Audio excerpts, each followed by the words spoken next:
See the American Eric Sawinski right next to Ingebrigtsen. He'll be doing the pace setting duties, and Josh Kerr trying to mix it up. He himself a global medalist. He took the bronze in Tokyo. He did, and he's trying to get back into that shape and form. And now we see GIRMA. GIRMA had a coaching change this year. His coach stayed in Eugene after the World Championships. His brother took over his training, so his brother is coaching him, and it's going very, very well so far this year. All the Americans gearing up for what will be a fabulous U.S. final in a week's time. Not sure I could even tell you who's going to be in the mix for those spots. No, I mean, the U.S. men in this particular event are on fire. And this event is just exciting worldwide. This is really one of the premier events, I believe, this year. The men's 1500 is just going to new heights, and it's just been fun to follow along and watch. So members of the IOC family looking on here in Switzerland as we get set for racing at 1,500 meters. Ingebrigtsen didn't want to be part of that traffic early on, so he's staying out wide as the two pace setters will get into gear. It'll be Munir Akbash of France and the American Sawinski, who's supposed to take him through 800 meters. An easy spot, Josh Kerr now right behind Ingebrigtsen in the sunglasses as they work away around this first lap of the men's 1500. Yeah, Ingebrigtsen looked like he didn't want to get any trouble off that line there, and he's trying to get himself on that rail. If he has a serious chance of breaking that world record, he doesn't want to waste any, he doesn't take a single extra step. So we see him now against the rail fall into that third place position and look ahead to be dragged out a little bit, have a little help, because we know at some point it will be him standing doing the work for the rest of the field.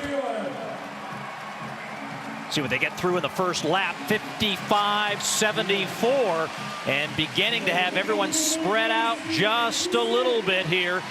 GIRMA trying to get his sense of this racing here. Different race pattern here instead of that steeplechase where you got a little bit more time and more laps. Oh, absolutely. He raced a 1500 a few days ago and ended up winning from coming way out in the final 100 around 3 other people. He's not used to a race this quick. Doesn't mean he can't do it, though. He's obviously very, very talented, and he knows he's in great shape. Ingebrigtsen, as we look high above Olympic Stadium in Lausanne. 2 laps to go here in the men's 1500. Both pace setters still on the track, but Akbash going to relinquish now, and Sawinski going to drive this truck for a few four more meters. And Ingebrigtsen and Kerr stride for stride behind him.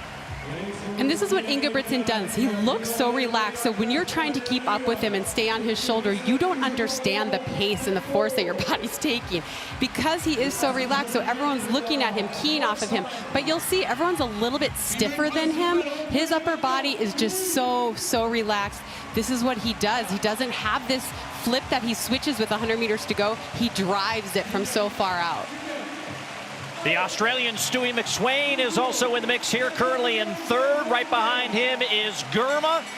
As you hear the bell, they'll wind it up. 1 lap to go. Ingebrigtsen, Kerr, McSWEYN, and GIRMA. This is just so impressive, Paul. And it's hard to kick off of a pace this fast. And this is what Ingebrigtsen has started to do. He's made it honest from the gun. And this has forced everyone to rethink their strategy in races. Right now, Kerr is hanging on. He actually looks quite good. But Jakob Ingebrigtsen is so relaxed. You just don't get a sense of how hard and how fast he's running. Well, you can see the pace lights beginning to win the battle here as it relates to a world record attempt. But we've got a fabulous race here in the final 150 meters, now down to 3 with Ingebrigtsen, Josh Kerr, and Lamecha GIRMA. And now into the final stretch.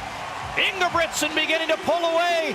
Here comes GIRMA out in lane 2, challenging for second. But Ingebrigtsen going to take another win at 1,500 meters. Not the world record, but it is the meet record as he wins in 3:28.72. Paul, everyone's just scratching their heads, how do I beat this guy? So they try following him. They try taking it out quicker. He's really learned how to dominate any race he goes to, basically from the 1,500 through the 5,000. We know he's world reigning champion the 5,000 meters.